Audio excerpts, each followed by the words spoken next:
gospel reading for today, we have a really remarkable story. It's not just one of these obscure miracle tales that we pop up just one place in the whole Bible. Each one of our gospels tells us, in its own way, sometimes more than once, of Jesus and the disciples feeding thousands of people from very little resources. That fact alone, that it's recorded in all four of our Gospels, should tell us today that we need to pay some attention to this account.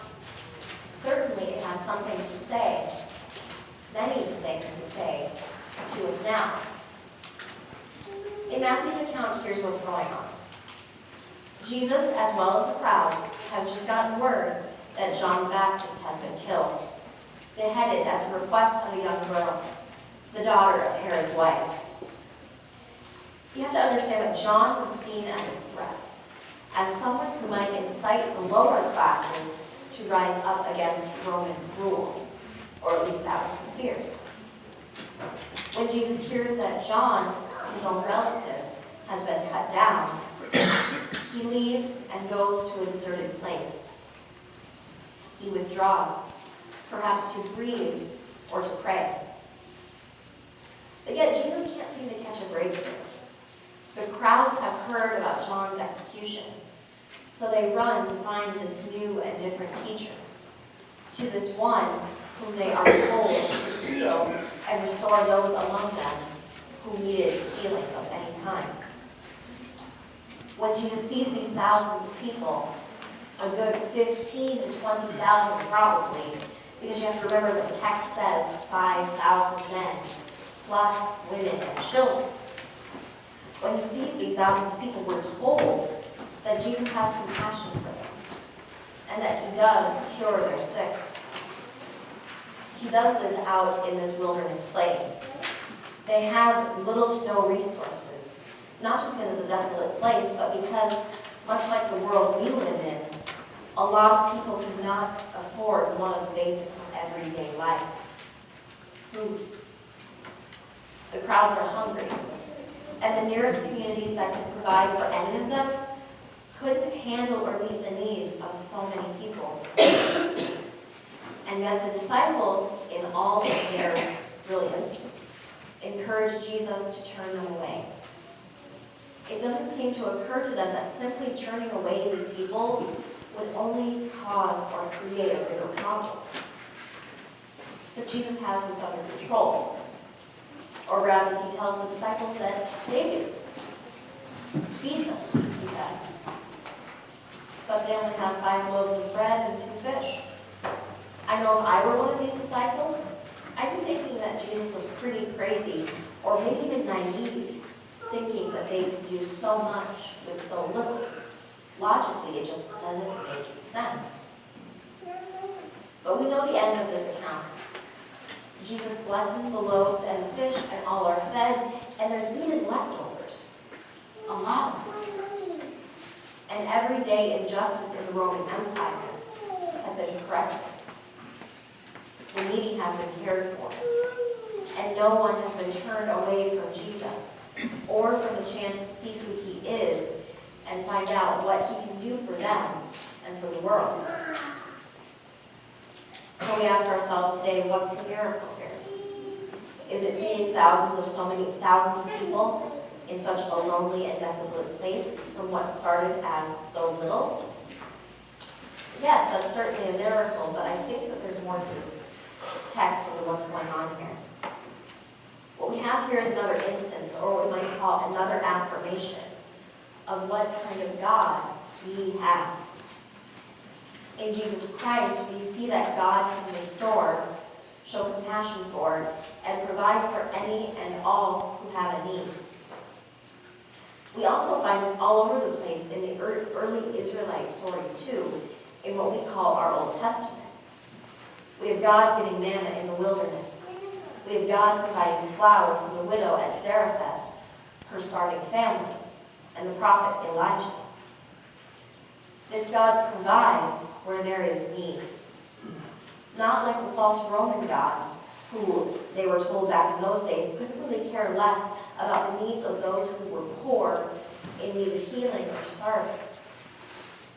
This God also gives hope and grace in abundance when people like the disciples fear that there will never be enough. That's one big thing I consider to be a miracle in this text today. It's so easy to think that we don't have enough resources.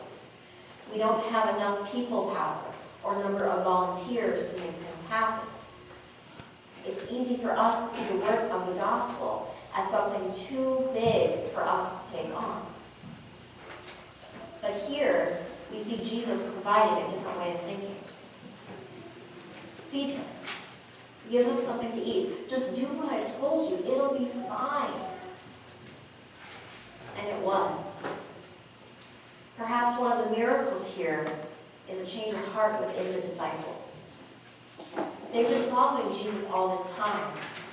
They know what he's capable of. And they know from their history that God has, can, and will provide. And so they trust. Their attitude of scarcity has changed to one of abundance in that one action of feeding so many people. We see that there was still some doubt. They what doubt that this could even happen. That kind of doubt, those kind of questions, I think that kind of goes with the territory of being a disciple, both then and now. We have our questions and we have our doubts. And we have them especially with all of the terrible and horrific things that we see happening in our world and communities.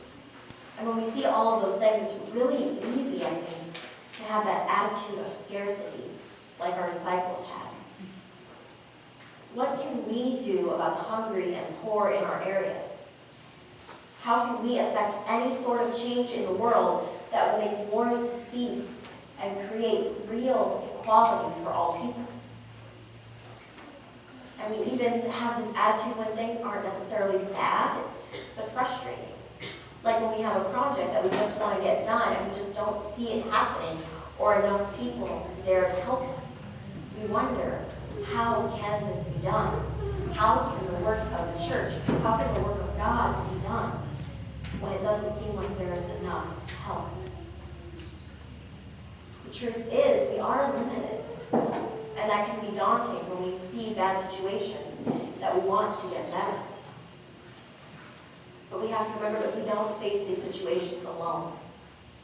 We too know how God has provided when money has been scarce in this community. We all can think of times or situations where there has been a need met, even when it looked like it couldn't happen.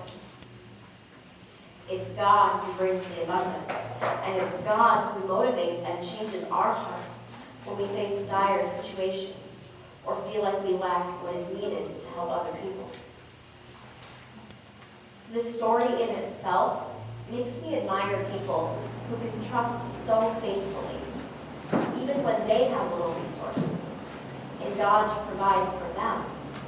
And they trust so faithfully in what God can do for them, that they in turn serve the community and the church in whatever ways they can. Those kind of folks get Jesus' words, you give them something to eat. In a different way, maybe. And those kind of folks are perhaps the ones who can motivate those of us who struggle with attitudes of scarcity to look at this command more deeply and look to what God can and has done in our faith communities, and to not just focus on where we have fallen short sometimes. Now, I don't say that to condemn us or make us feel bad. The reality is that individually, we cannot clothe and feed every single person on this planet who is in need. Jesus acknowledges this too. In other places in the Gospels, he says, there will always be poor and starving people.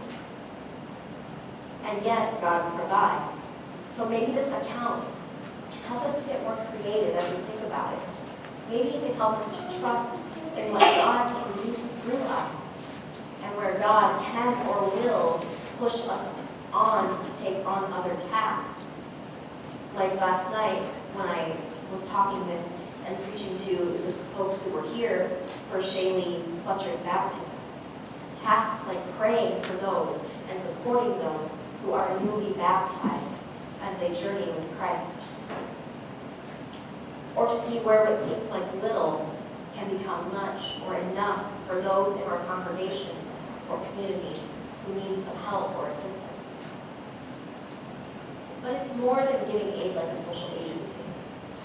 It means looking at things in a new way, in the way of the gospel, and not turning away from those whom Christ calls the least of these.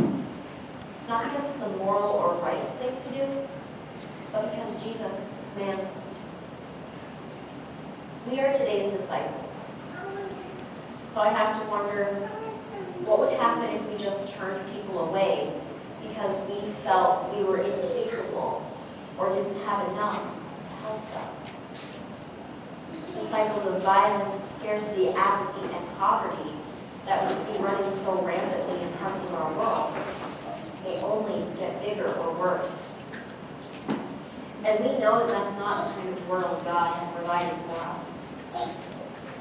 So let us give them something to eat. Let us share Christ and the gospel in the desolate places where scarcity and fear try to drag away the gospel and try to drag away God's children who so dearly need to hear that word of hope and abundance spoken into their lives through us. Amen.